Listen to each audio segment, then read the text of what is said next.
கொண்டு உங்களை ஆசீர்வதிப்பாராக. 2 சாமுவேலின் புத்தகம், 2 சாமுவேல் 23ஆம் அதிகாரம். 2 சாமுவேல் 23ஆம் அதிகாரம் 5வது வசனத்தை ஒருவர் வாசிக்கலாம். என்னுடைய வீடு தேவனிடத்தில் இப்படி இராதோ, சகலமும் திட்டம் பண்ணப்பட்டிருக்கிற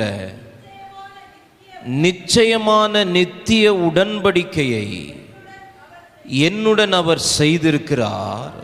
ஆதலால் என்னுடைய எல்லா இரட்சிப்பும் எல்லா வாஞ்சையும் வளர்ந்தோங்க செய்யாரோ.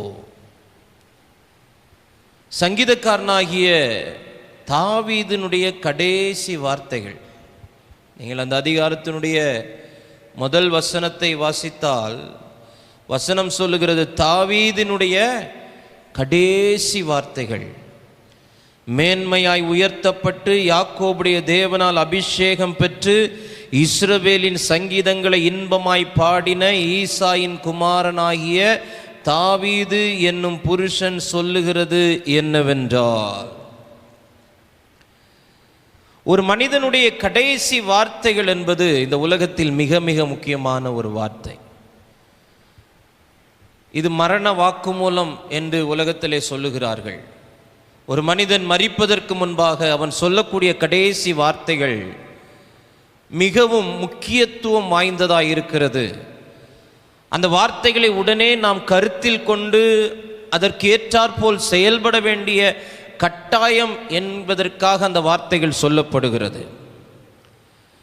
இந்த உலகத்தில் ஏதாவது ஒரு விபத்தோ ஒரு கொலையோ ஏதோ ஒரு விபரீதங்களோ நடந்துவிட்டால் மற்ற எல்லா தடயங்களை பார்க்கிலும் பாதிக்கப்பட்ட அந்த மனுஷன் தன்னுடைய மரணத்திற்கு முன்பாக சொல்லக்கூடிய அந்த கடைசி வார்த்தைகளே முக்கியம் வாய்ந்ததாய் எடுத்துக்கொள்ளப்பட்டு அதுவே முதன்மையான தடயமாய் எடுத்துக்கொள்ளப்பட்டு அவர்களுக்கான நீதி அங்கே வெளிப்படும். இங்கே தாவீது தன்னுடைய கடைசி நாட்கள் எப்படிப்பட்ட சூழ்நிலை என்றால், அவருடைய கண்கள் இருளடைந்து விட்டன, அவனுடைய சரீரம் சோர்வடைந்து விட்டது. அவன் சரீரம் குளிர்னால தாங்கிக் கொள்ள முடியாத சூழ்நிலை. ஒரு பல ஜமுக்காலங்களை எடுத்து போட்டாலும் அவனுடைய சரீரத்தினை குளிர கட்டுப்படுத்த முடியல. சிறு பிள்ளைகளை கொண்டு போகிறாங்க. அப்படிப்பட்ட நிலைமைகள். அவ்வளவுதான் என்கிற நிலைமையில் ஒரு மனிதனுடைய ஏக்கத்தின் குரல் தான் இந்த வார்த்தை. வீடு அப்படின்னு சொன்னாலே உடனே நமக்கு தாவீது தான் ஞாபகம் வரும். ஏன்னா தாவீதுக்கு தான் ஆண்டவர் என்ன செஞ்சார்? வாக்கு பண்ணார், நான் உனக்கு ஒரு வீடை கட்டுவேன். அதுபோல விண்ணப்பம் பண்ணினது, வீட்டுக்காக விண்ணப்பம் பண்ணினதும் தாவீது தான் விண்ணப்பம் பண்ற, ஆண்டவரே உமது அடியானுடைய வீடு என்றென்றைக்கும் உமக்கு முன்பாக இருக்கும்படி அதை ஆசீர்வதித்தள்ளும். அப்படி தேவனிடத்திலிருந்து வாக்குத்தத்தத்தை பெற்று தேவனால் ஏற்படுத்தப்பட்டு தேவனுக்கு முன்பாக இருக்க வேண்டும் என்கிற ஆசையும் வாஞ்சையும் விண்ணப்பமும் தேவ சமூகத்தில் வைத்து ஒரு மனிதனுடைய புலம்பல், என் வீடு இப்படி இராதோ, என் வீடு இப்படி இராதோ. நீங்கள் வேதத்தை ஆராய்ந்து பார்த்தால் தாவீதுக்கு 8 மனைவிகள். தாவீதுக்கு எத்தனை மனைவிகள்? 8 மனைவிகள், 19 பிள்ளைகள். எத்தனை பிள்ளைகள்? 19 பிள்ளைகள். இந்த 8 மனைவிகளில் நமக்கு ரொம்ப பரிச்சயமானது பர்சேபாலும் அபிகாயிலும். அதிலும் கொஞ்சம் நல்ல குணாதிசயத்தில் இருக்கிறது அபிகாயில் மட்டும்தான். மற்ற எல்லாரை குறித்து பெரிதாக வேதத்தில் பேசப்படவில்லை. 19 பிள்ளைகள். எத்தனை பிள்ளைகள்? 19 பிள்ளைகள். இந்த 19 பிள்ளைகளில் தாவீதினுடைய பிள்ளைகள் அநேகருடைய வாழ்க்கை, அவர்களுடைய முடிவு சரியானதாய் இல்லை. நீங்கள் வேதத்தை பார்த்தீங்கன்னா தாவீதினுடைய 5 பிள்ளைகள் கொல்லப்பட்டார்கள். தாவீதினுடைய 5 பிள்ளைகள் கொல்லப்பட்டார்கள்.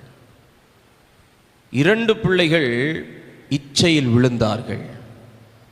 ஒரு பிள்ளை சிங்காசனத்தை விட்டு தகப்பனை தள்ளக்கூடிய ஒரு சூழ்நிலையில் வந்தது.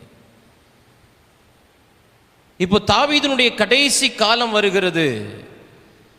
அவன் சமாதானத்தோட இளைப்பாறுதலுக்குள்ள பிரவேசிக்கணும், சமாதானத்தோட அந்த மரணத்தை எதிர்நோக்கணும். ஆனால் அவனுடைய இருதயம் ஏதோ ஒன்றை குறித்து அங்கலாய்த்து கொண்டிருக்கிறது. அந்த அங்கலாய்ப்பினுடைய வெளிப்பாடு தான் இந்த கேள்வி, ஆண்டவரே என் வீடு இப்படி இராதோ. இந்த வார்த்தை இப்படி நாம் எடுத்துக்கொள்ளலாம். இப்படி இருந்திருக்கலாமே என் வீடு, என் குடும்பம் இப்படி இருந்திருக்கலாமே, என் பிள்ளைங்க இப்படி இருந்திருக்கலாமே. தன் வீட்டை கோட்டை விட்ட ஒரு ராஜா தாவீது. இன்னைக்கு பரிசுத்த ஆவியானவர் நம்மோடு கூட பேசுகிறார். அன்னைக்கு ஒருவேளை தாவீதுக்கு இந்த காரியங்களை சொல்லிக் கொடுப்பதற்கு யாரும் இல்லாமல் இருந்திருக்கலாம்.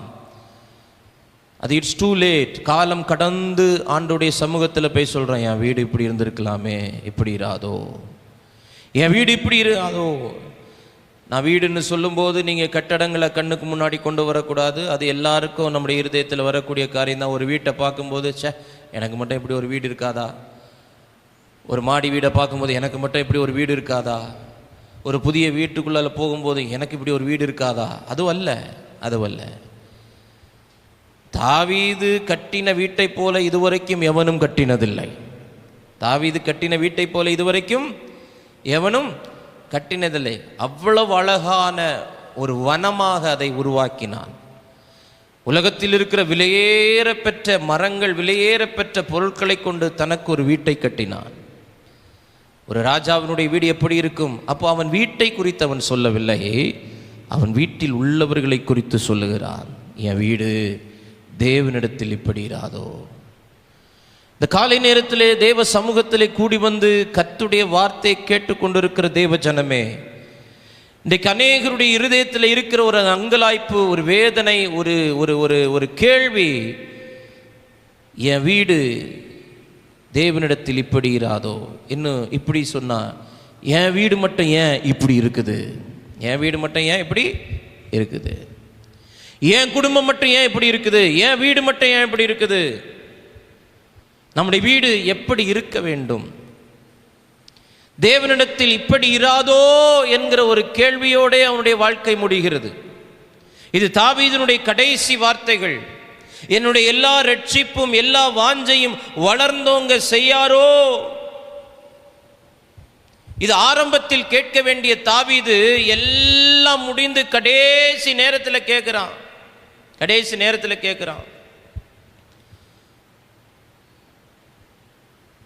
5 பிள்ளைகள் கொல்லப்படுகிறார்கள். தெருவில் நாய் அடிக்கிற மாதிரி கொல்லுகிறப்படுகிறான் அப்சலோம். அம்னோன், அதோனியா, இப்படி ஒவ்வொருவருடைய வாழ்க்கையில பார்க்கும்போது ஆமென், எங்கேயோ தாவீது தன் வீட்டை கோட்டை விட்டான், தன் தாவீது வீட்டை விட்டு விட்டான். இந்த வேதத்திலே வீட்டை கவனிக்காத அநேகர் இந்த வேதத்தில் எழுதப்பட்டிருக்கிறார்கள். அதில் முதன்மையான ஒரு இடத்தில் இருப்பவன் தாவீது. காரணம், இவன் இருதயத்துக்கு ஏற்றவன், தேவனுடைய இருதயத்துக்கு ஏற்றவன், தேவனை புகழ்ந்து சங்கீதங்களை பாடினவன், தேவனிடத்திலிருந்து வாக்குத்தத்தத்தை பெற்றவன், தேவனுக்கு முன்பாக தன் வீடு ஆசீர்வதிக்கப்பட்டிருக்க வேண்டும் என்கிற விண்ணப்பத்தை வைத்தவன், விண்ணப்பம் பண்ணினவன், ஜெபித்தவன், துதித்தவன், பக்தி உள்ளவன், தேவனுக்காய் சங்கீதங்களை பாடினவனுடைய கடைசி காலத்தின் வார்த்தைகள் என்ன? என் வீடு இப்படி இருந்திருந்தா நல்லா இருந்திருக்குமே பாஸ்டர், என் குடும்பம் இப்படி இருந்திருந்தா நல்லா இருந்திருக்குமே. காலம் கடந்து யோசித்து, காலம் கடந்து பேசி, காலம் கடந்து புலம்பி, காலம் கடந்த பின்பு அழுது பிரயோஜனமில்லை. இன்றைக்கு பரிசுத்த ஆவியானவர் சபைக்கு சொல்லுகிறார், உங்க வீடு எப்படி இருக்க வேண்டும் என்று தேவன் விரும்புகிறாரோ அப்படிப்பட்ட வீடாய் மாறுவதற்கு இன்றிலிருந்தே தேவ சமூகத்தில் போராட வேண்டிய கட்டாயத்தில் இருக்கிறோம். ஆமென், அல்லேலூயா. சத்துரு வீட்டை குறிவைக்கிறான், சத்துரு வீட்டை குறிவைக்கிறான். நான் வீடு என்று சொல்லும்போது வீட்டில் உள்ளவர்களை குறிவைக்கிறான். சத்துருடைய கண்கள் தேவ பிள்ளைகளுடைய வீட்டின் மேல் விழுந்திருக்கிறது.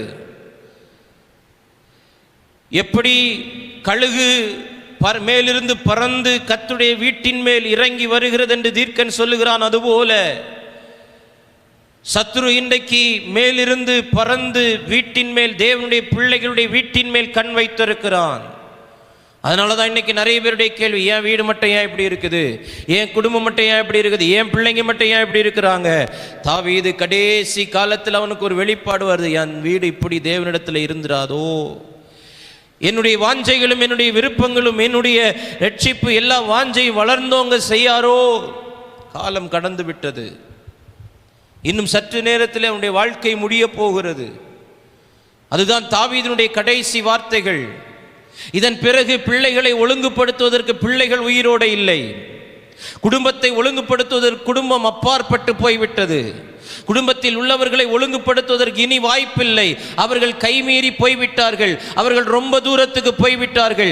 பட்சத்தில் இருக்கும்போது, பக்கத்தில் இருக்கும்போதே நீங்கள் அவர்களை ஒழுங்குபடுத்தி இருக்க வேண்டும், அவர்களை உங்கள் பட்சமாய் இருந்திருக்க பண்ண வேண்டும், அவர்களை தேவனுக்கேற்றவர்களாய் நடத்தி இருக்க வேண்டும், தேவனுடைய வழியில் நடத்தி இருக்க வேண்டும், தேவனுக்கு பயப்படுகிற பயத்தில் நடத்தி இருக்க வேண்டும்.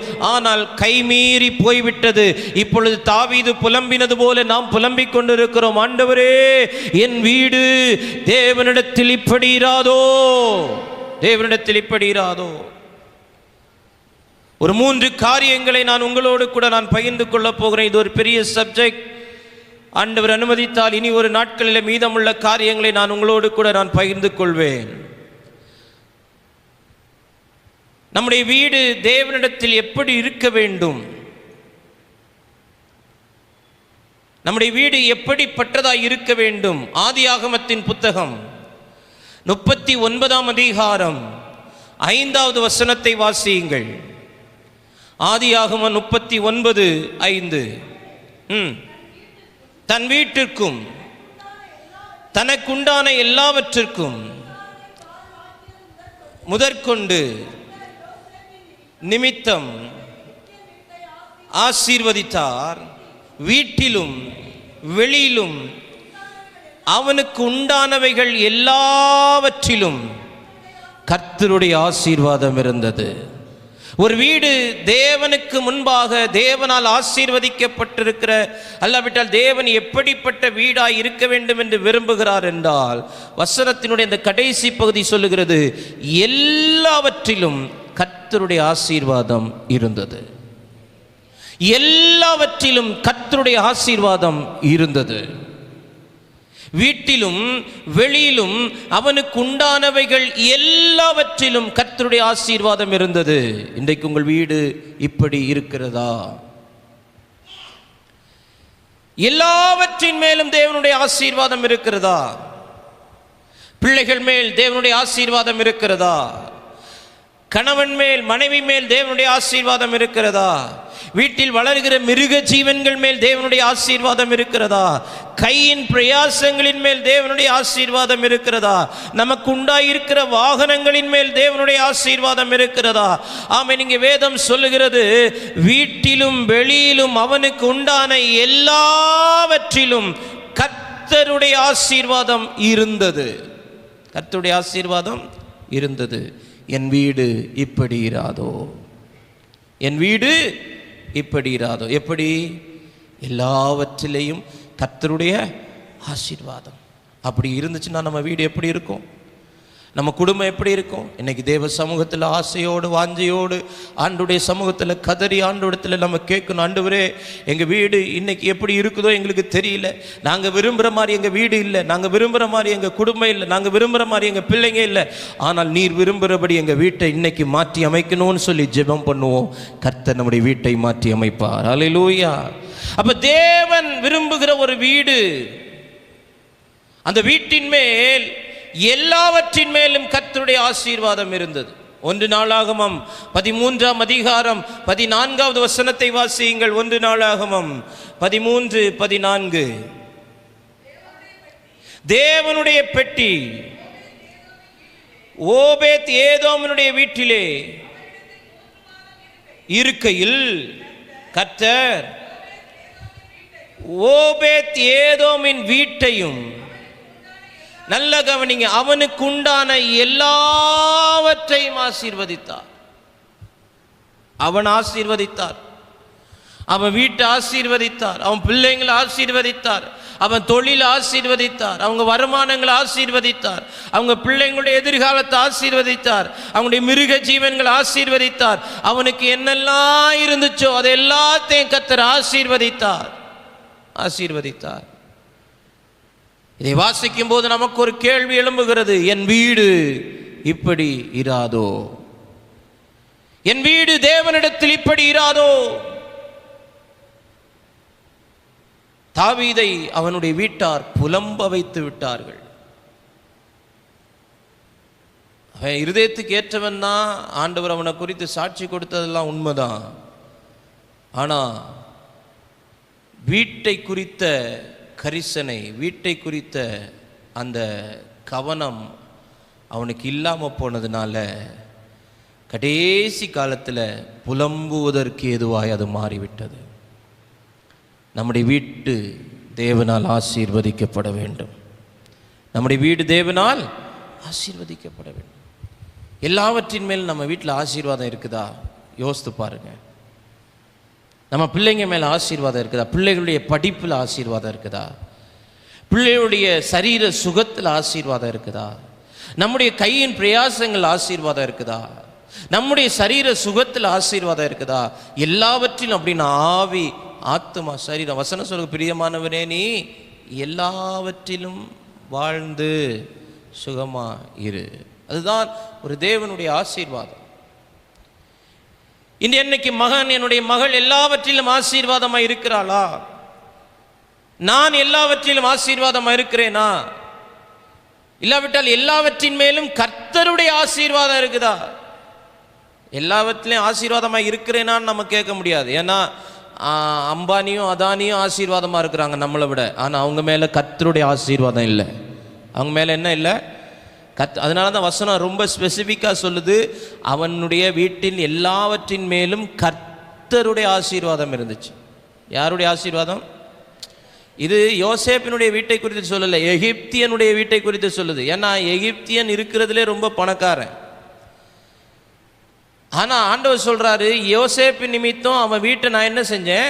ஆசீர்வச்சேன். அவன் வீட்டின் எல்லாவற்றின் மேலும் அவன் உண்டாக்குன ஆசீர்வாதம் அல்ல. யாருடைய ஆசீர்வாதம் இருந்துச்சு? கர்த்தருடைய ஆசீர்வாதம் இருந்தது. கர்த்தருடைய ஆசீர்வாதம் இருந்ததுனால தான் பஞ்ச நேரத்திலையும் எகிப்தில் தானியத்துக்கு குறைவே இல்லை. அநேகரை போஷிக்கிறதற்கு அது ஏதுவாக இருந்துச்சு. இன்னைக்கு நம்ம வீட்டின் மேல ஆசீர்வாதம் இருக்கிறது. நமக்கு தேவையானவைகளை கர்த்தர் கொடுத்திருக்கிறார். அல்லாவிட்டால் நம்முடைய பலத்தினால நம்ம சம்பாதிச்சிருக்கலாம், ஞானத்தினால சம்பாதிச்சிருக்கலாம். ஆனா கர்த்தருடைய ஆசீர்வாதம் எல்லாவற்றின் மேல் இருக்கிறது என்றால் அதிலே வேதனைகள் இருக்காது. கர்த்தருடைய ஆசீர்வாதம் ஐஸ்வர்யத்தை தரும், அதோடு வேதனையை கூட்டார். ஓபேத்-ஏதோமினுடைய வீடு எல்லாவற்றையும் ஆசீர்வதித்தார். அவனுக்கு உண்டான எல்லாவற்றையும் ஆசீர்வதித்தார். இந்த எல்லாவற்றுக்குள்ளால எல்லாம் அடங்குகிறது. பிள்ளைகள், பிள்ளைகளுடைய வாழ்வு, பிள்ளைகளுடைய எதிர்காலம், சரீர சுகம், ஆமீன், கையின் பிரயாசங்கள், சமாதானம், ஆமீன், ஆரோக்கியம், சந்தோஷம், ஒரு வீட்டுக்குள்ள தேவையான விலையேறப்பெற்ற பொருட்கள், தேவையான காரியங்கள் எல்லாம் அதற்குள் அடங்குகிறது. ஒரு வீடு எப்படி இருக்க வேண்டும் என்றால் அந்த வீட்டின் மேல் கர்த்தருடைய ஆசீர்வாதம் இருக்க வேண்டும். அந்த வீட்டின் மேல் கர்த்தருடைய ஆசீர்வாதம் இருக்க வேண்டும். அந்த வீட்டின் மேல் கர்த்தருடைய ஆசீர்வாதம் இருந்தால் அந்த ஆசீர்வாதத்தினால எந்த வேதனையும் அந்த வீட்டுக்கு இருக்காது. இன்னைக்கு ஆசீர்வாதம் நிறைய இருக்கிற வீடுகளில் பார்க்கும்போது வேதனை இருக்குது, வேதனை இருக்குது.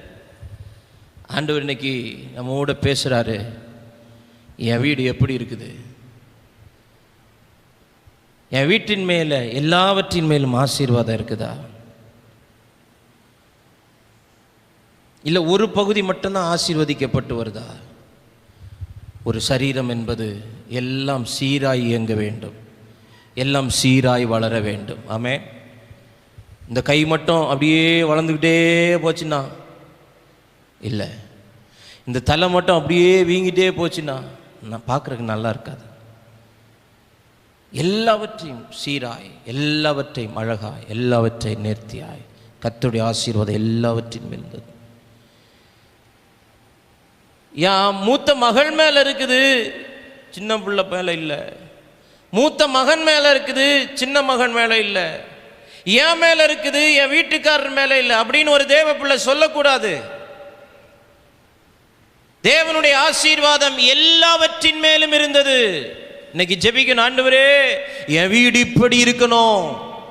கடைசி காலத்துல புலம்புற மாதிரி இருந்துடக்கூடாது.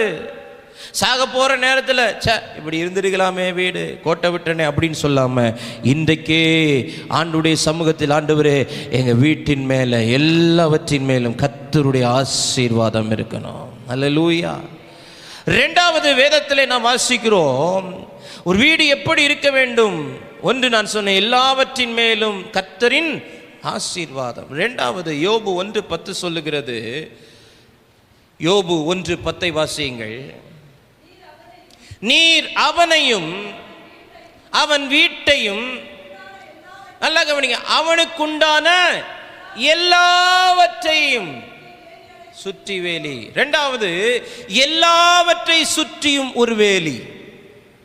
எல்லாவற்றையும் சுற்றி ஒரு வேலி.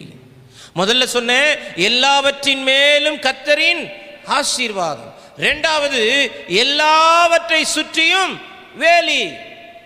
நான் பாதுகாப்பா இருக்கேன் பாஸ்டர், உன் பிள்ளை நான் பாதுகாப்பா இருக்கேன் பாஸ்டர், உங்க புருஷன் நான் பாதுகாப்பா இருக்கிறேன். மிருக ஜீவன்கள்.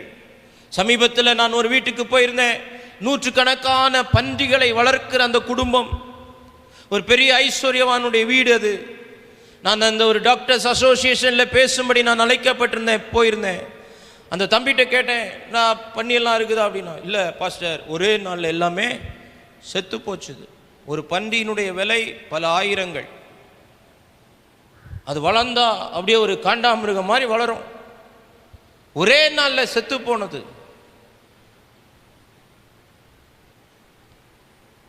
எல்லாவற்றின் மேலும் தேவனுடைய வேலி. உங்க வீட்டில் 4 பேர் இருந்தா, உங்க வீட்டில் 5 பேர் இருந்தா, உங்க வீட்டில் 7 பேர் இருந்தா, உங்க வீட்டில் 10 பேர் இருந்தா, உங்க வீட்டில் 2 பேர் இருந்தா, எல்லாரை சுற்றிலும் என்ன இருக்கணும்? வேலி இருக்கணும். வேலி இருக்கணும். யோபுவையும் அவன் வீட்டையும் அவனுக்கு உண்டான எல்லாவற்றை சுற்றிலும் தேவன் என்ன செய்து வைத்திருந்தார்? வேலி அடைத்திருந்தார். இன்னைக்கு உங்களுக்குள்ள உள்ள ஆசவனை, என் வீடு இப்படி இராதோ, எல்லாவற்றை சுற்றிலும் தேவன் வேலி அடைக்க மாட்டாரோ, என் பிள்ளைகளை சுற்றி வேலி அடைக்க மாட்டாரோ, என் கணவனை சுற்றி வேலி அடைக்க மாட்டாரோ? வேலி பிடுங்கப்பட்டதுனால தான் இன்னைக்கு பல குடும்பங்கள் தத்தளித்து கொண்டிருக்கிறது. வேலி பிடுங்கப்பட்டதுனால தான் அநேக குடும்பங்களுக்குள்ள மரணத்துக்கு ஏதுவான வியாதிகள். வேலி பிடுங்கப்பட்டதுனால தான் இன்னைக்கு சத்துரு தன்னுடைய கிரியைகளை பலத்த விதத்தில் கிரியை செய்து கொண்டிருக்கிறான். பிள்ளைகளை சுற்றி இருந்த வேலி பிடுங்கப்பட்டதுனால தான் இன்னைக்கு பிள்ளைகளுடைய எதிர்காலம் கேள்விக்குறியா இருக்கிறது. பிள்ளைகளை சுற்றி இருந்த வேலி பிடுங்கப்பட்டதுனால தான் பிள்ளைகளுடைய படிப்பு எதிர்காலம், அவருடைய எதிர்காலம் கேள்விக்குறியா இருக்கிறது. படிப்பு கேள்விக்குறியா இருக்கிறது, அவருடைய சுகம் கேள்விக்குறியா இருக்கிறது, அவருடைய வேலை கேள்விக்குறியா இருக்கிறது, அவருடைய திருமண வாழ்க்கை கேள்விக்குறியா இருக்கிறது. இன்னைக்கு ஆண்டவருடைய சமூகத்தில் இந்த சத்தத்தை கேட்கிறவர்கள் ஒரு ஜெபத்தை செய்ய வேண்டும். ஆண்டவரே, என் வீடு இப்படி இருக்க வேண்டும். எப்படி இருக்க வேண்டும்? எல்லாவற்றை சுற்றிலும் நீர் வேலி அடைத்திருக்க வேண்டும். எல்லாவற்றை சுற்றிலும் நீர் வேலி அடைத்திருக்க வேண்டும். ஒருவேளை ஒரு காலத்தில் வேலி அடைத்து வைத்திருந்து ஆமென், அதன் பிறகு அந்த வேலி பிடுங்கப்பட்டிருந்தால் இந்த ஆகஸ்ட் மாதம் 31ஆம் தேதி ஆண்டவர் உங்கள் குடும்பத்தை சுற்றிலும் ஒரு புதிய வேலியை அமைத்து 9வது மாதத்துக்குள்ளே பிரவேசிக்கும் போது இதுவரைக்கும் தொடர்ந்த சாபங்கள், இதுவரைக்கும் தொடர்ந்த நஷ்டங்கள், இதுவரைக்கும் தொடர்ந்த இழப்புகள் இனி உள்ளே பிரவேசிக்காத வண்ணம் கர்த்தர் உன்னை வேலி அடைத்து பாதுகாப்பார். இன்னைக்கு ஜெப சமூகத்தில் ஜெபிக்க வேண்டும். ஆண்டவரே, என் வீடு இப்படி இருக்க வேண்டும், என் வீடு இப்படி இருக்க வேண்டும். தேவனுடைய பிரசன்னத்தில், தேவனுடைய சமூகத்தில் ஒரு மனிதன் சொல்லுகிறான், என் வீடு இப்படி இராதோ, என் வீடு இப்படி இராதோ. எல்லாவற்றை சுற்றிலும் வேலி. சுயநலமா இருக்கக்கூடாது. நீங்க நல்லா இருக்கிறீங்க, ஆனா உங்க குடும்பத்தில் யாரோ பாதிக்கப்படுறாங்க. நீங்க நல்லா இருக்கிறீங்க, உங்க புருஷனுக்கு ஆபத்து வருது. நீங்க நல்லா இருக்கிறீங்க, உங்க பிள்ளைகளுடைய வாழ்க்கையில் ஆபத்துகள் வருகிறது. நீங்க நல்லா இருக்கிறீங்க, உங்க குடும்பத்தில் மிருக ஜீவன்களின் மேல் ஆபத்து வருகிறது. நீங்க நல்லா இருக்கிறீங்க, ஏதோ ஒரு காரியத்தில் ஆமென் அங்கே நஷ்டங்கள் வருகிறது. அவைகள் இன்னைக்கு மாற்றப்பட வேண்டும். இன்னைக்கு ஜெபிக்கிற ஆண்டவரே, எல்லாவற்றை சுற்றிலும் வேலி அடையும், எல்லாவற்றை சுற்றிலும் வேலி. அதுதான் தேவனிடத்தில் நம்முடைய வீடு இருக்க வேண்டும் என்று விரும்புகிறார். இப்படி இருக்க வேண்டும் என்று விரும்புகிறார். என் வீடு இப்படித்தான் இருக்க வேண்டும், என் வீடு இப்படித்தான் இருக்க வேண்டும். சகோதரா சகோதரி, இன்றைக்கு ஒரு வாஞ்சை உங்களுக்குள் பெருகட்டும். இந்த ஆகஸ்ட் 31 இந்த கடைசி நாளில் ஒரு வாஞ்சை உங்களுக்குள்ள உருவாக்க நான் முயற்சித்து கொண்டிருக்கிறேன். ஒரு வாஞ்சை வரட்டும். என் வீடு இருந்தா இப்படி இருக்கட்டும், என் வீடு இருந்தா இப்படி இருக்கட்டும். 3 மாடி 4 மாடி கட்டி பல லட்சங்கள் கோடி கணக்கா வீடுகளை கட்டி அந்த வீடுகளுக்குள்ள குடியிருக்க முடியாத சூழ்நிலையில் அல்ல. அவன் ஒரு சின்ன வீடை கர்த்தர் கொடுத்தாலும் அந்த வீட்டுக்குள்ள சந்தோஷமாய் மகிழ்ச்சியாய் குடியிருப்பதற்கு என் வீடு இப்படி இருக்கட்டும் ஆண்டவரே, என் வீடு இப்படி இருக்கட்டும் ஆண்டவரே. அவன் வீட்டை பார்த்து, இவனை வீட்டை பார்த்து, அவங்க வீட்டை பார்த்து, இவங்க வீட்டை பார்த்து, அவனை விட பெரிய வீடு, இவனை விட பெரிய வீடு, அவங்களோட கொஞ்சம் இதா, அவங்கள விட அது அல்ல தேவன் எதிர்பார்ப்பது. அது எல்லாம் இந்த உலகத்தில் எல்லாரும் செய்கிறது. ஆனால் ஒரு தேவ பிள்ளையினுடைய வீடு எப்படி இருக்க வேண்டும் என்றால், எல்லாவற்றின் மேலும் கர்த்தருடைய ஆசீர்வாதம் இருக்கணும், எல்லாவற்றை சுற்றிலும் கர்த்தருடைய வேலி இருக்கணும். இன்னைக்கு வேலி இல்லைன்னா இன்னைக்கு வேலி அமைப்பாராக. ஆண்டவருடைய வார்த்தை சொல்லுகிற, நான் அதற்கு சுற்றிலோ அக்கினி மதிலாயிருந்து அதன் நடுவில் மகிமையாய் வாசம் பண்ணுவே. உன்னை தொடுகிறவன் என் கண்மணியை தொடுகிறான். அதுதான் வேலி, அதுதான் பாதுகாப்பு. அந்த தேவனுடைய பாதுகாப்பு நம்முடைய வீட்டில் எல்லாவற்றின் மேலும் இருக்குதா? எல்லாவற்றின் மேலும் இருக்குதா? எல்லாவற்றின் மேலும் இருக்குதா? இன்னைக்கு ஜெபம் பண்ணா இன்னைக்கு ஜெபம் பண்ணுங்க, இன்னைக்கு அழுனா இன்னைக்கு அழுங்க. தாவீத மாதிரி கடைசி காலத்தில் என் வீடு இப்படி இருந்திருக்காதா, ஏன் இப்படி வீடு இருந்துடாதா? ஒரு ராஜா புலம்புகிறான். யோசித்து பாருங்க, கற்பனை பண்ணி பாருங்க. அந்த தாவீது கடைசி காலத்தில் சந்தோஷமாக போக வேண்டியவன், மகிழ்ச்சியோடு போக வேண்டியவன் புலம்புறான், என் வீடு இப்படி இராதோ. எல்லாவற்றின் மேலும் கர்த்தருடைய ஆசீர்வாதம், எல்லாவற்றை சுற்றிலும் கர்த்தருடைய வேலி, கர்த்தருடைய வேலி. மூன்றாவது, அப்போஸ்தலர் 10:2 வாசிங்க. அப்போஸ்தலர் 10:2. அவன் தேவ பக்தி உள்ளவனும் தன் வீட்டார் அனைவரோடும் தேவனுக்கு பயந்தவன். நல்லா கவனிங்க.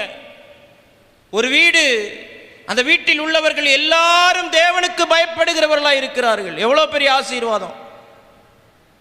ஒன்று, எல்லாவற்றின் மேலும் கர்த்தரின் ஆசீர்வாதம் இருக்குது. ரெண்டாவது, எல்லாவற்றின் மேலும் கர்த்தருடைய வேலி இருக்குது, எல்லாவற்றை சுற்றிலும் கர்த்தருடைய வேலி இருக்குது. மூணாவது, எல்லாருக்குள்ளும் கர்த்தருக்கு பயப்படுகிற பயம் இருக்குது. கொர்நேலியுவை குறித்து வேதம் சொல்லுகிறது, அவன் உலகத்தில் அவனுடைய ஸ்தானத்துக்கு குறைவில்லை. அவன் வேதம் சொல்லுகிறது, அவன் பட்டாளத்தில் 100க்கு அதிபதியாகிய இருந்தவன், சமுதாயத்தில் ஒரு நல்ல அந்தஸ்து, 100க்கு அதிபதி, 100 பேருக்கு அதிபதி, அழைத்தால் 100 பேர் வருவார்கள், அவ்வளவு அதிகாரம் உள்ளவன் அவன். ஐஸ்வர்யவான், தான தர்மங்களை செய்கிறவன். ஆனால் வேதம் சொல்லுகிறது, அந்த வீட்டுக்குள்ள எல்லாருக்குள்ளும் கர்த்தருக்கு பயப்படுகிற பயம் இருந்துச்சு. அந்த வீட்டு தகப்பனுக்குள்ள கர்த்தருக்கு பயப்படுகிற பயம் இருந்துச்சு. அந்த வீட்டு தாய்க்குள்ள கர்த்தருக்கு பயப்படுகிற பயம் இருந்துச்சு. அந்த வீட்டு பிள்ளைகளுக்குள்ளால கர்த்தருக்கு பயப்படுகிற பயம் இருந்துச்சு. அவன் தகப்பன் மட்டும் கர்த்தருக்கு பயந்து, அவங்க மற்ற எல்லாரும் கர்த்தருக்கு பயப்படாம இருந்தாங்கன்னு வசனம் சொல்லல. தன் வீட்டார் அனைவரோடும் தேவனுக்கு பயந்தவனுமாயிருந்து. இதுதான் ஆசீர்வாதம். இதுதான் ஒரு வீடு ஆசீர்வதிக்கப்படுகிற ஆசீர்வாதம். உங்க வீடு எப்படி இருக்கிறது? இந்த செய்தியை நிறைய பேர் கேட்க வேண்டியவங்க இன்னைக்கு இல்லை இந்த இடத்துல. லைவில் போகிறதுக்கும் நெட்டு நமக்கு செட் ஆகலை. ஆனால் இது மீண்டும் அப்லோட் செய்யப்படும். இதை கேட்க வைக்கணும். தகப்பன் மட்டும் ஆண்டவருக்கு பயப்படுகிறதுனால் அந்த வீடு ஆசீர்வதிக்கப்படும் என்பதல்ல. தாய் மட்டும் ஆண்டவருக்கு பயப்படுகிறதுனால் அந்த வீடு ஆசீர்வதிக்கப்படும் என்பதல்ல. அந்த வீட்டில் இருக்கிற தகப்பனும் தாயும் பிள்ளைகளும் தேவனுக்கு பயந்தவர்களாய் இருந்தார்கள். எல்லாரும் தேவனுக்கு பயந்திருந்தார்கள். எல்லாருக்குள்ளும் கர்த்தருக்கு பயப்படுகிற பயம் இருந்தது. இன்றைக்கு தேவனுடைய பிள்ளையே, நம்முடைய வீட்டில் இல்லாத காணப்படாத ஒன்று என்ன தெரியுமா? கர்த்தருக்கு பயப்படுகிற பயம் யாருக்குள்ளும் இல்லை. பெற்றோர்களாகிய நாம் நம்முடைய பிள்ளைகளுக்கு கர்த்தருக்கு பயப்படுகிற பயத்தை நாம் விதைக்க மறந்து விட்டோம். புலம்புகிற காலம் வரும். ஜாக்கிரதையோடு சொல்லுகிறேன். நீங்கள் இருக்கும்போது, நீங்கள் ரட்சிக்கப்பட்ட ஆலயத்துக்கு வரும்போது, நீங்கள் உங்களுக்குள் இருந்த கர்த்தருக்கு பயப்படுகிற பயம் இன்றைக்கு உங்கள் பிள்ளைகளிடத்தில் இருக்கிறதா என்பதை சற்று ஆராய்ந்து பாருங்கள். நீங்கள் ரட்சிக்கப்பட்டு 20 ஆண்டுகள் 25 ஆண்டுகளுக்கு முன்பாக நீங்கள் ஆண்டவருக்கு பயந்த அந்த பயமும் இன்றைக்கு உங்கள் பிள்ளைகளுக்குள் காணப்படுகிற அந்த பயத்தையும் சற்று ஒப்பிட்டு பாருங்கள்.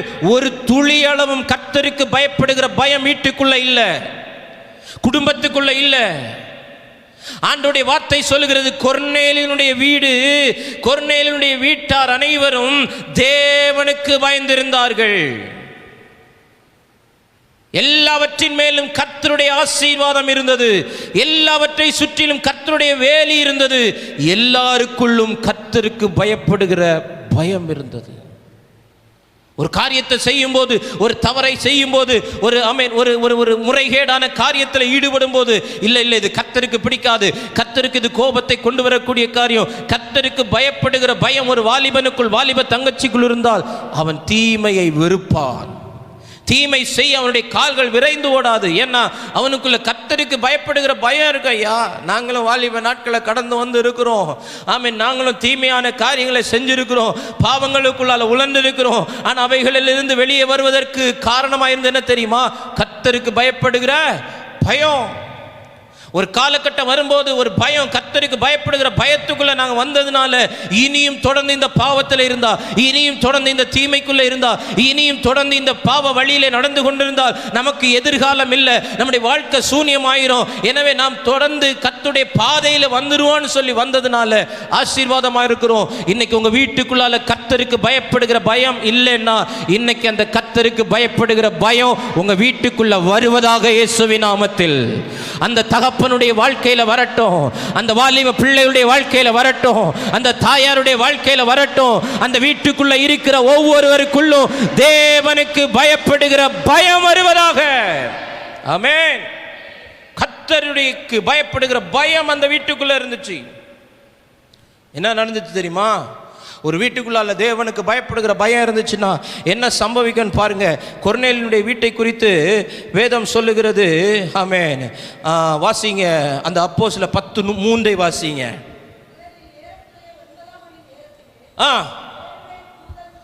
தேவனுடைய தூதன் தன்னிடத்தில் வரவும்.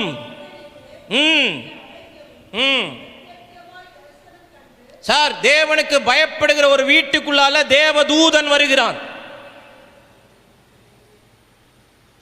தேவனுக்கு பயப்படுகிற பயம் எந்த வீட்டுக்குள்ள இருக்குதோ அந்த வீட்டுக்குள்ளால தேவையில்லாதவர்கள் வரமாட்டார்கள், தேவ தூதர்கள் வருவார்கள். ஒரு டிவைன் என்கவுண்டர் நடக்கும் வீட்டுக்குள்ளால. இன்னைக்கு உங்க வீட்டுக்குள்ள யார் வருகிறா? உங்க வீட்டுக்குள்ள வருகிறவர்கள் போகிறவர்கள் யார்? எப்படிப்பட்ட சிந்தை உள்ளவர்கள், எப்படிப்பட்ட பாவத்தின் எண்ணத்தை உடையவர்கள், எப்படிப்பட்ட துன்மார்க்கர்கள், எப்படிப்பட்ட ஆமென் ஆட்கள் உங்க வீட்டுக்குள்ள வர்றாங்க. இங்க வசனம் சொல்லுகிறது, அவன் வீட்டார் அனைவரோடும் தேவனுக்கு பயந்தவனாய் இருந்து ஜனங்களுக்கு மிகுந்த தர்மங்களை செய்து எப்பொழுதும் தேவனை நோக்கி ஜெபம் பண்ணி கொண்டிருந்தான். 3வது வசனம், பகலில் ஏறக்குறைய 9 மணி நேரத்தில் தேவனுடைய தூதன் தன்னிடத்தில் வருவதை கண்டான். ஒரு வீட்டுக்குள்ளால தேவ தூதன் வரணும் ஐயா. ஒரு வீடு தேவனால் ஆசீர்வதிக்கப்பட்ட வீடுனா, ஒரு தேவனால் வேலி அடைக்கப்பட்ட வீடுனா, தேவனுக்கு பயந்து இருக்கிற வீடுனா, அந்த வீட்டை அடிக்கடி தேவ தூதர்கள் சந்திக்க வேண்டும். தேவ தூதர்கள் என்ன செய்யணும்? சந்திக்கணும். உங்க வீட்டை தேவ தூதர்கள் சந்திக்கிறார்களா? வீட்டை சுற்றி கருப்பா ஒரு உருவம் நடக்குது. யாரோ கழுத்தை வந்து நெரிக்கிற மாதிரி இருக்குது, யாரோ என்னை குத்தி கொலை பண்ற மாதிரி இருக்குது, என் வீட்டை சுற்றி யாரோ சல் சல் சல் சல்னு நடக்கிற மாதிரி இருக்குது. இதுதான் நம்முடைய கண்களுக்கு தெரியுது, இதுதான் நம்முடைய காதுகளுக்கு கேட்குது. ஆனா தேவனுக்கு பயந்திருந்த ஒரு வீட்டுக்குள்ளால தேவதூதன் சந்தித்தான், தேவதூதன் பிரவேசித்தான். இந்த பகல் வேளை இப்படி நான் ஆசீர்வதிக்க விரும்புகிறேன். உங்க வீடு தேவதூதர்களை வரவேற்கிற வீடாய் மாறுவதாக. உங்க வீட்டுக்குள் தேவதூதர்கள் சந்திப்பார்களாக. ஆமென். உங்க வீட்டை கர்த்தர் சந்திக்கட்டும், உங்க வீட்டை தேவ மனிதர்கள் தேவதூதர்கள் சந்திக்கட்டும். ஆமென். ஹல்லேலூயா. அப்போஸ்தலர் 10:25 வாசி, 25, 26, 27. பேதுரு உள்ளே பிரவேசிக்கிற போது கொர்நேலி அவனுக்கு எதிர்கொண்டு போய் பணிந்து கொண்டான். எழுந்திரும், நானும் ஒரு மனுஷன்தான். கவனிங்க, ஒன்னு தேவ தூதர்கள் அவன் வீட்டை சந்திக்கிறார்கள், இரண்டாவது தேவ மனிதர்கள் அவன் வீட்டை சந்திக்கிறார்கள். தேவ மனிதர்கள் அவன் வீட்டை சந்திக்கிறாங்க. பேதுரு இப்போ கொர்நேலியுடைய வீட்டுக்குள் பிரவேசிக்கிறான்.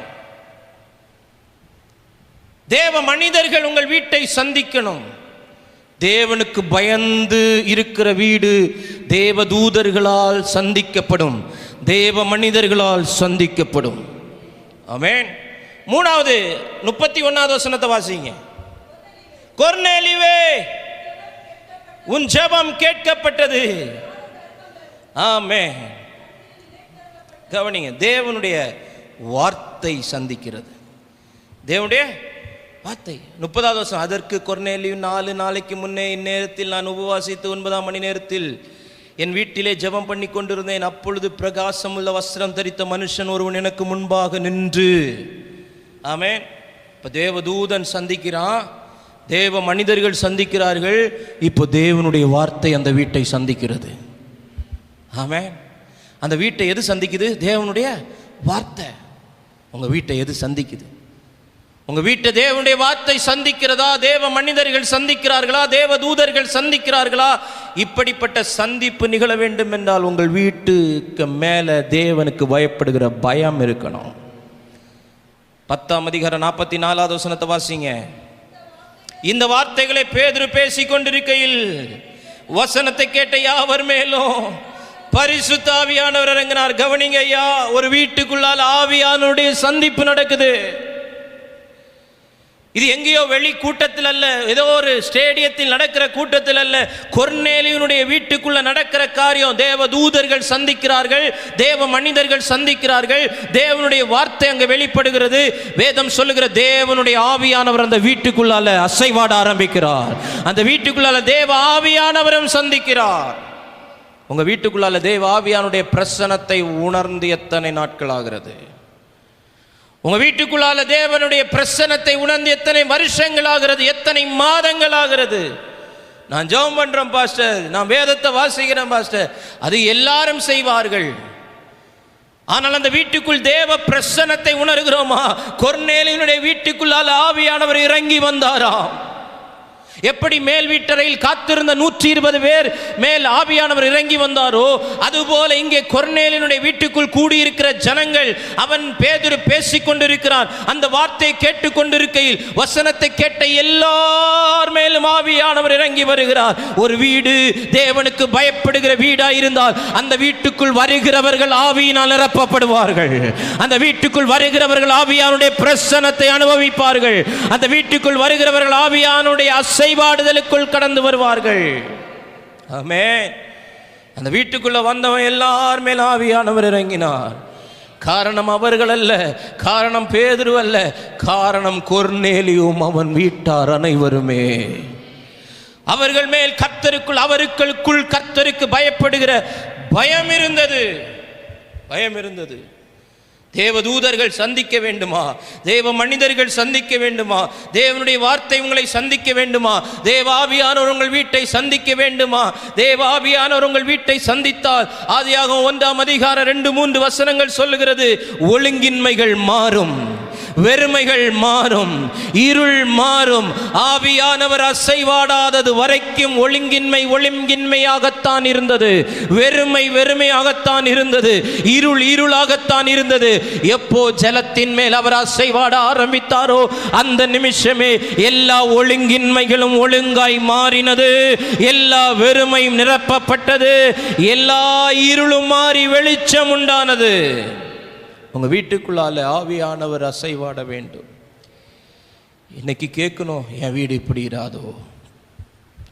இன்னைக்கு ஒரு வாசம் வரணும். ஒரு சாப்பாடை பார்த்தோன்னா கொதி வருதில்ல,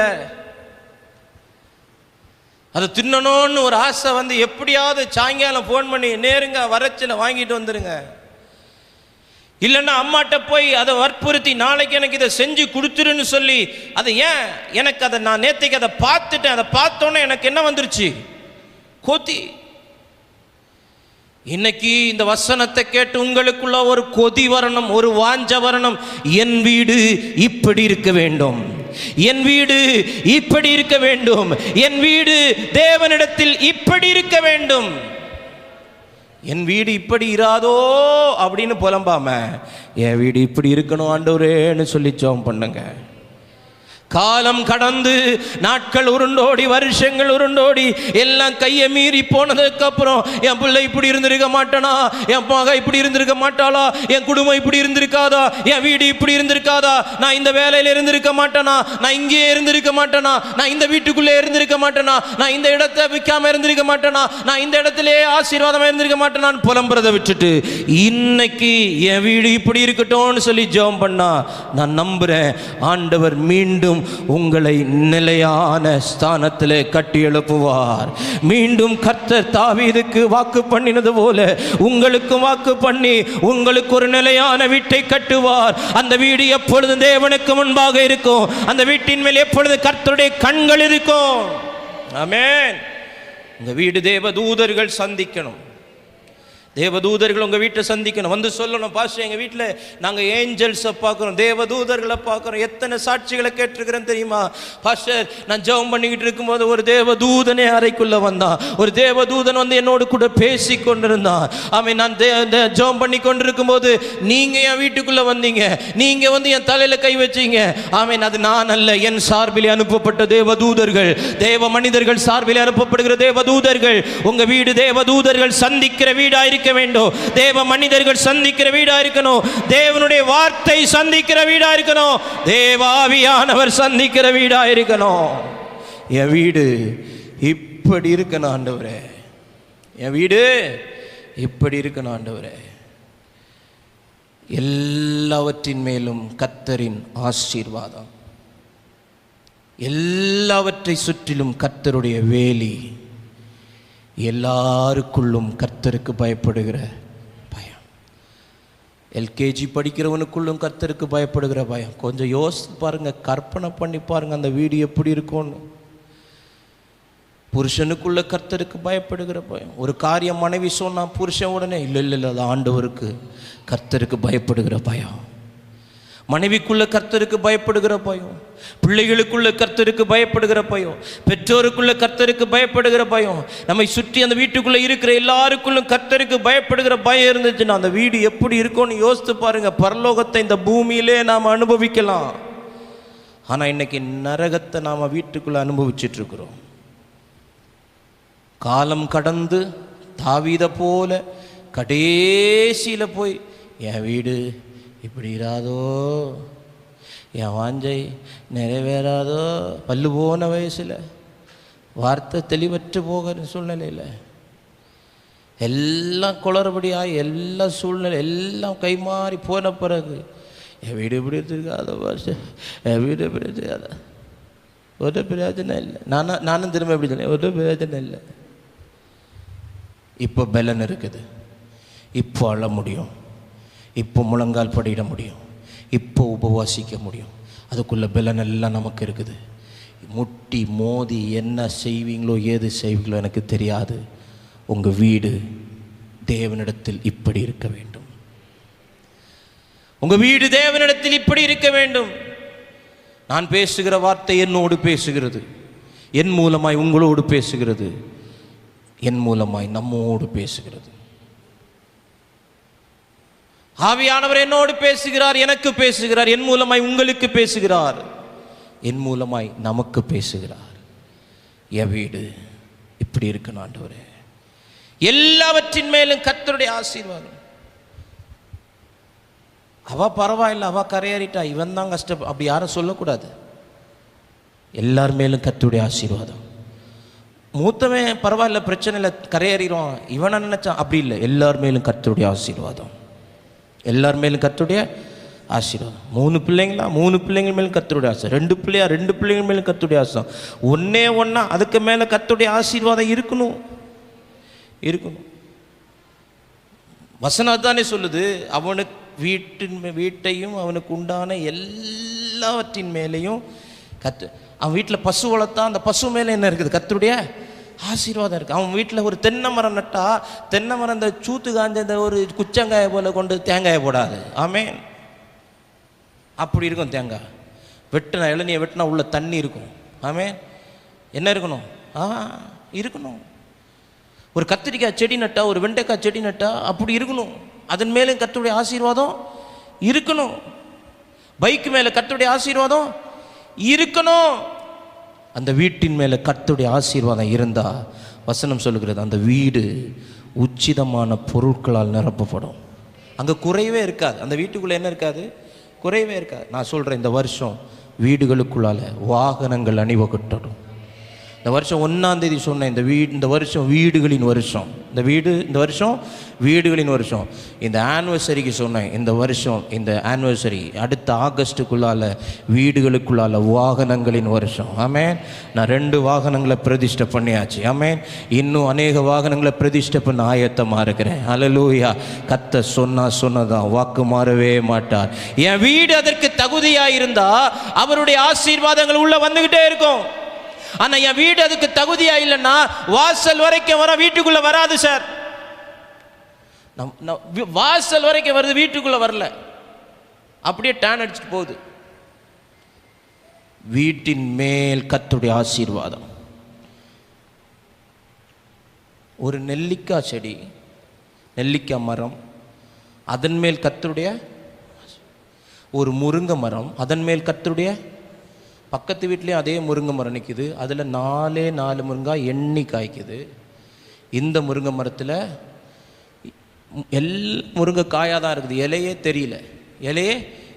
ஏன்னா அந்த முருங்கை மரத்து மேலே என்ன இருக்குது? கர்த்தருடைய ஆசீர்வாதம் இருக்குது. அந்த முருங்கை மரத்து மேலே கர்த்தருடைய கண்கள் இல்லாமல் மனுஷனுடைய கண்கள் பட்டுடுச்சுன்னு வைங்களேன், அடுத்த நாள் காற்றுல அந்த மரம் என்ன செஞ்சிடும்? விழுந்துடும். ஒரு சின்ன செடி என் வீட்டில் நான் வச்சேன், வரல, உங்கள் வீட்டில் வருது அப்படின்னு அந்த வீட்டின் மேலே கர்த்தருடைய ஆசீர்வாதம் இருக்குது. எல்லாவற்றின் மேலும் கர்த்தரின் ஆசீர்வாதம். எல்லாவற்றை சுற்றிலும் கர்த்தரின் வேலி. பிள்ளைகளை சுற்றிலும், உடைமைகளை சுற்றிலும். யோபுக்கு வாழ்க்கையில் கழுதைகள், ஏர்மாடுகள், ஒட்டகங்கள், எல்லாவற்றின் மேலும் கர்த்தருடைய வேலி. அந்த வேலி பிடுங்கப்பட்டதுனால எல்லாம் நாசம். எல்லாவற்றின் மேலும் கர்த்தரின் வேலி. 3வது, எல்லாருக்குள்ளும் கர்த்தருக்கு பயப்படுகிற பயம். எனக்குள்ள, என் மனைவிக்குள்ள, பிள்ளைகளுக்குள்ள, என் கணவனுக்குள்ள, என் தகப்பனுக்குள்ள, என் தாய்க்குள்ள, என் தாத்தாவுக்குள்ள, என் பாட்டிக்குள்ள, என் சகோதரனுக்குள்ள, என் வீட்டில் யாரெல்லாம் இருக்கிறாங்களோ, அடுத்த வீட்டை பார்க்க வேணுங்க, உங்கள் வீட்டுக்குள்ளே யாரெல்லாம் நீங்கள் இருக்கிறீங்களோ அந்த வீட்டில் இருக்கிற எல்லாருக்குள்ளும் கர்த்தருக்கு பயப்படுகிற பயம். இது மட்டும் வரட்டும், நான் எழுதி தரேன், உங்கள் வீட்டுக்குள்ளால சேதம் வராது. அதையும் மீறி வருதுன்னா அதில் ஒரு நன்மை இருக்கும்.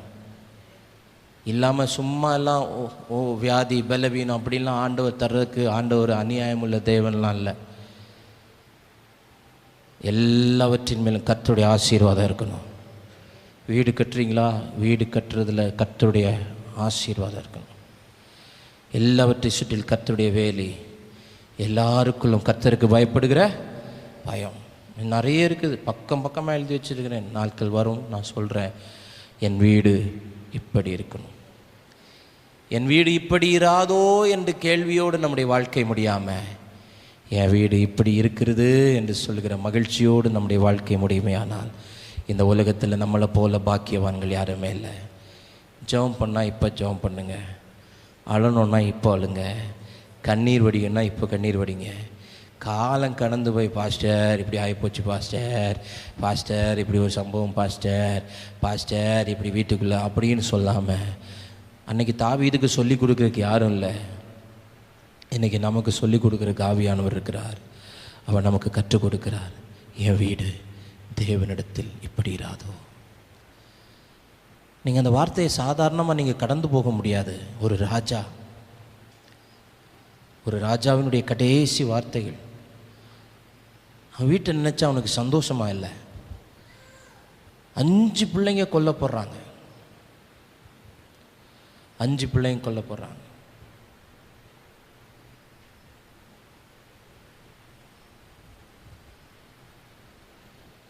எல்லாம் முழங்கால் படிடுவோம். தேங்க்யூ அப்பா. முடியாதவங்க எழுந்து நின்று கொள்ளுங்க.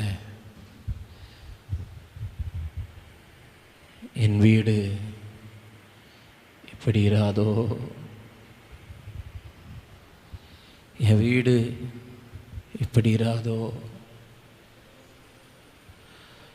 ஒரு தேசங்களை ஆண்ட ஒரு ராஜாவினுடைய கடைசி வார்த்தை.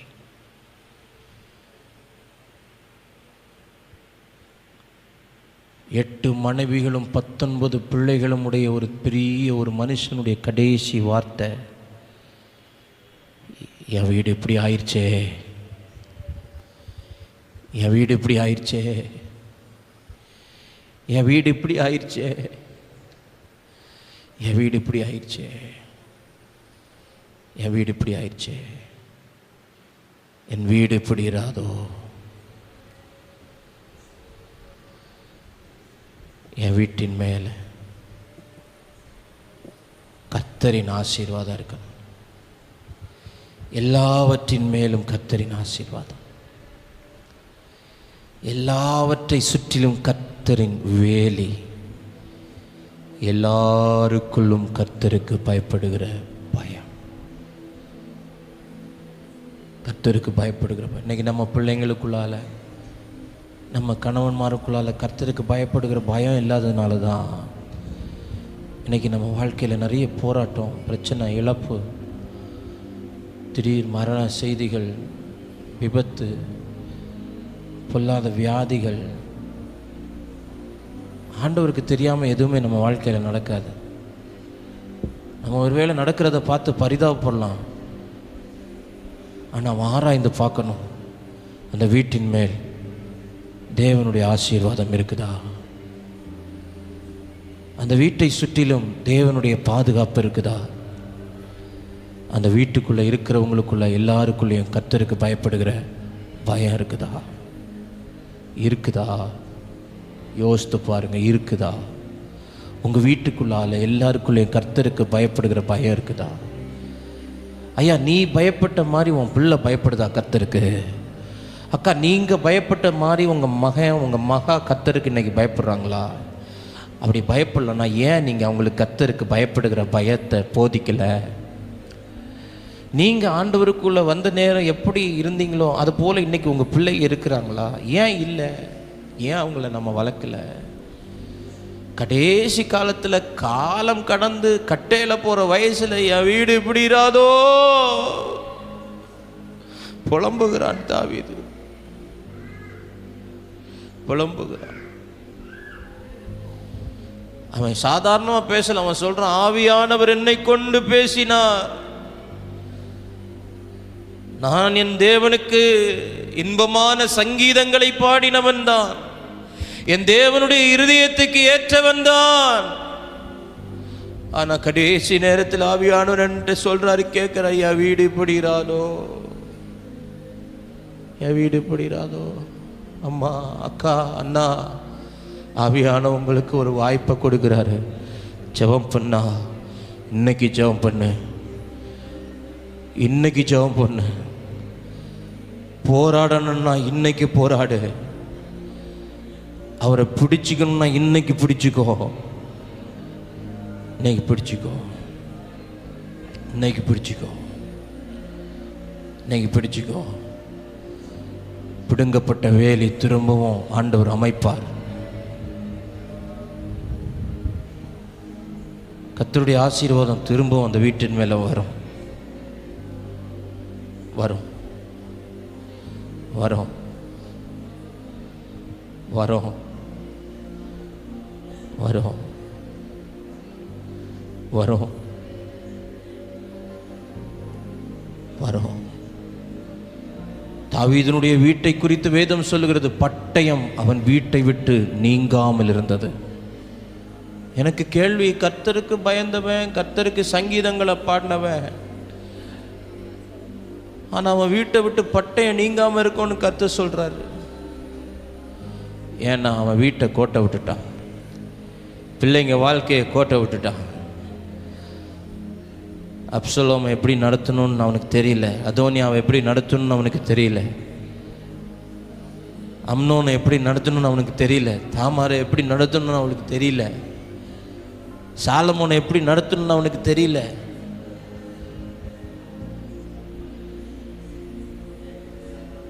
சங்கீதங்களை பாடினவன் புலம்புகிறான், என் வீடு இப்படி இராதோ,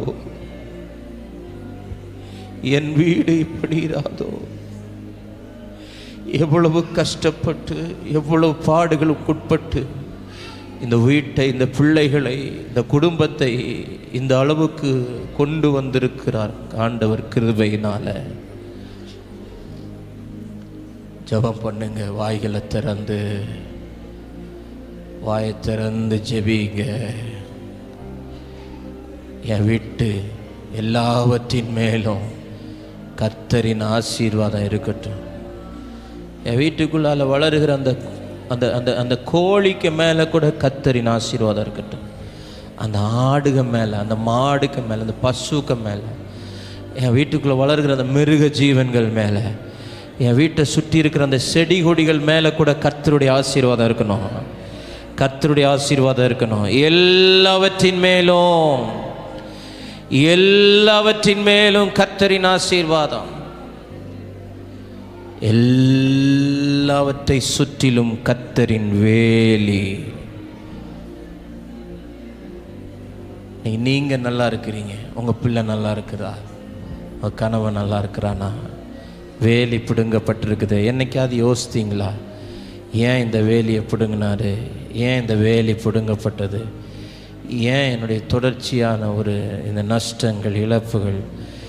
ஆமாம், நல்லா தானே இருந்தோம், நல்லா தானே ஜெபம் பண்ணோம், நல்லா தானே ஆண்டவருக்கு செஞ்சோம், நல்லா தானே எல்லா காரியத்திலையும் இருந்தோம், எல்லாத்துலேயும் ஆண்டவருக்கு பயந்துருந்தோமே. ஆனால் ஏன் இந்த வேலி பிடுங்கப்பட்டது, வேலி பிடுங்கப்பட்டது?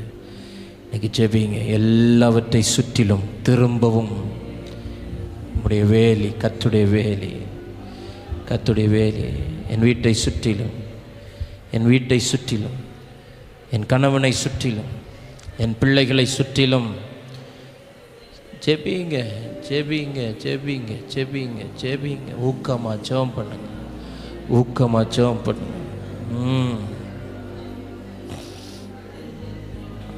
ஆமாண்ணா சாந்தனா கசரா ரே பலரா ஹதுடபனா சந்தரா துடபனா Har Rai தகதனா lamatana shantara dudamana rigatana rigatana malabarabadana shantara lalala. Yeshuve, Yeshuve, Yeshuve. எல்லாருக்குள்ளும் கர்த்தருக்கு பயப்படுகிற பயம்.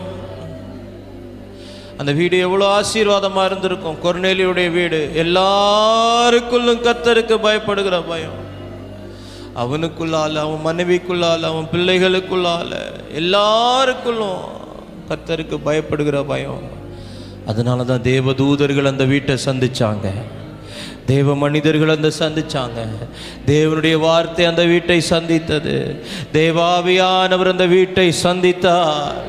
அந்த வீடு ஆசீர்வதிக்கப்பட்ட வீடு சகோதரா, அந்த வீடு ஆசீர்வதிக்கப்பட்ட வீடு சகோதரி. அந்த வீட்டுக்குள்ளால தேவ தூதர்கள் வந்தாங்க, அந்த வீட்டுக்குள்ளால தேவ மனிதர்கள் வந்தாங்க. இன்னைக்கு உங்கள் வீட்டுக்குள்ளே யார் வர்றாங்க, யார் வந்து உட்காந்து பேசுகிறாங்க, உங்கள் வீட்டுக்குள்ளால யார் உங்களை சந்திக்க வர்றாங்க? துன்மார்க்கனும், வேசிக்கல்லனும், விபச்சாரக்காரனும், பாவத்தில் இருக்கிறவனும், துன்மார்க்கனும் வீட்டுக்குள்ளே வரக்கூடாது. உன் வீட்டுக்குள்ளே வரக்கூடாது. அசுத்தனும் விருத்த சேதனம் இல்லாதவன் வீட்டுக்குள்ளே வரக்கூடாது. உங்க வீடு தேவனுக்கு பயப்படுகிற வீடா இருந்தா இந்த துஷ்டன் இந்த வீட்டுக்குள்ள வர முடியாது. இன்னைக்கு வருகிறான்னா உங்க வீட்டுக்குள்ள கர்த்தருக்கு பயப்படுகிற பயம் இல்ல, கர்த்தருக்கு பயப்படுகிற பயம் இல்ல. எங்கேயோ ஒரு லூப் ஹோல், எங்கேயோ ஒரு ஓட்டம் இருக்குது சத்துரு உள்ள நுழைவதற்கு. அது உன் பிள்ளைகிட்ட இருக்குதா, புருஷன் இருக்குதா, மகன்கிட்ட இருக்குதா, மகள்கிட்ட இருக்குதா, அது எனக்கு தெரியாது.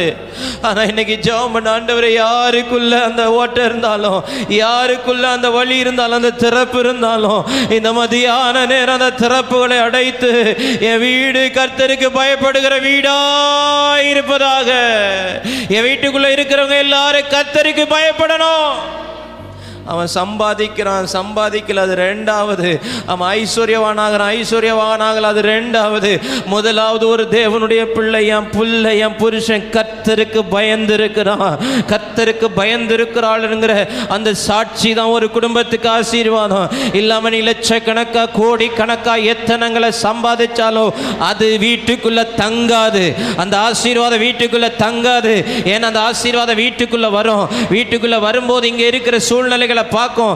நாம இந்த வீட்டுக்குள்ள இருப்பதற்கு தகுதி இல்லைன்னு சொல்லி அது வெளியே போயிடும். ஆண்டவர் தெளிவா சொல்றாரு, ஒரு வீட்டுக்குள்ள பிரவேசிக்கும் போது அந்த வீட்டுக்கு சமாதானத்தை சொல்லுங்க. அந்த வீடு அந்த சமாதானத்துக்கு பாத்திரமாய் இருந்தால் நீ சொன்ன சமாதானம் அந்த வீட்டில் இருக்கும். இல்லைன்னா நீ வரும்போதே அந்த சமாதானம் அந்த வீட்டை விட்டு போயிடும்.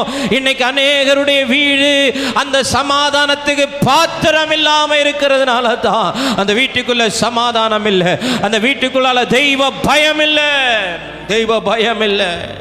கொர்நேலியுடைய வீட்டில் எல்லாருக்குள்ளும் கர்த்தருக்கு பயப்படுகிற பயம் இருந்துச்சு.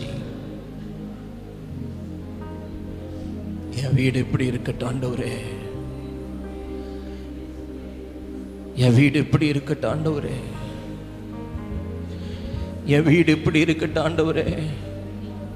டைல்ஸ் போடவா, கிரானைட் போடவா, அதை பண்ணவா, இதை பண்ணவா, இல்லை இல்லை, என் வீடு இப்படி இருக்கட்டும் ஆண்டவரே. என் வீட்டின் மேலே கர்த்தருடைய ஆசீர்வாதம் இருக்கட்டும் ஆண்டவரே. என் வீட்டை சுற்றிலும் வேலி, கர்த்தரின் வேலி இருக்கட்டும் ஆண்டவரே. என் வீட்டுக்குள்ளால இருக்கிற எல்லாருக்குள்ளும் கர்த்தருக்கு பயப்படுகிற பயம் இருக்கட்டும் ஆண்டவரே. இன்னைக்கும் என் வீட்டுக்குள்ளால சினிமா, இன்னைக்கும் என் வீட்டுக்குள்ளால சீரியல், இன்னைக்கு என் வீட்டுக்குள்ளால ஆபாச பேச்சு, இன்னும் என் வீட்டுக்குள்ளால பாவம், இன்னைக்கும் துன்மார்க்கம் என் வீட்டுக்குள்ள உட்காந்து மணிக்கணக்காக வந்து பேசுகிறான். ஆமே, என் வீட்டுக்குள்ளால ஆமே தேவையில்லாத மனிதர்கள் வந்து தேவையில்லாதவைகளை மணிக்கணக்காக பேசுகிறாங்க.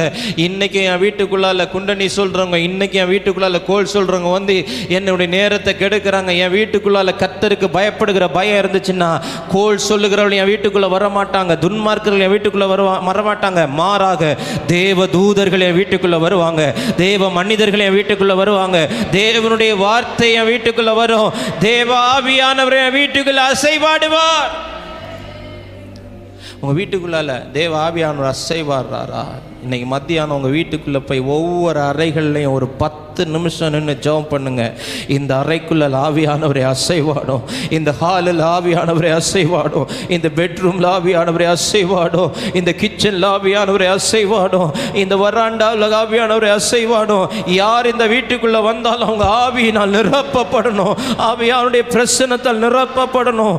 ஆமீன். ஆவியானவர் இருக்கிற இடத்துக்குள்ளால, ஆவியானுடைய பிரசன்னம் இருக்கிற இடத்துல, ஆவியானவர் அசைவாடுகிற இடத்துல அக்கினி அஸ்திரங்களுக்கு இடமில்லை, அக்கினி அம்புகளுக்கு இடமில்லை, உன்னை காயப்படுத்துகிற அம்புகளுக்கு அங்க இடமில்லை. இன்னைக்கு போய் ஜெபம் பண்ணு, வீட்டு மாடியில் நின்று ஜெபம் பண்ணு, வராண்டால நின்று ஜெபம் பண்ணு. ஆமீன். ஒவ்வொரு பகுதியில் நின்று ஜெபம் பண்ணு. ஊழியக்காரன் வரணும்னு அவசியம் இல்லை, நீங்க போய் நின்று ஜெபம் பண்ணுங்க. நீங்க ஜெபம் பண்ணா இன்னைக்கு அந்த வீட்டினுடைய சூழ்நிலையை கர்த்தர் மாற்றுவார், இன்னைக்கு அந்த சூழ்நிலையை மாற்றுவார்.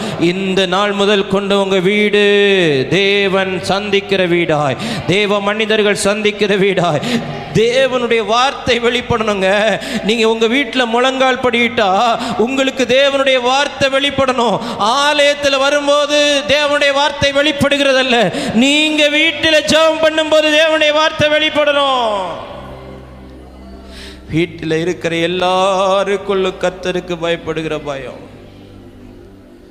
தகப்பனே, இந்த நாளிலே இந்த வார்த்தைகளை கொண்டு எங்களோடு நீர் பேசியிருக்கிறீர், என்னோடு பேசியிருக்கிறீர், எங்களோடு பேசியிருக்கிறீர்.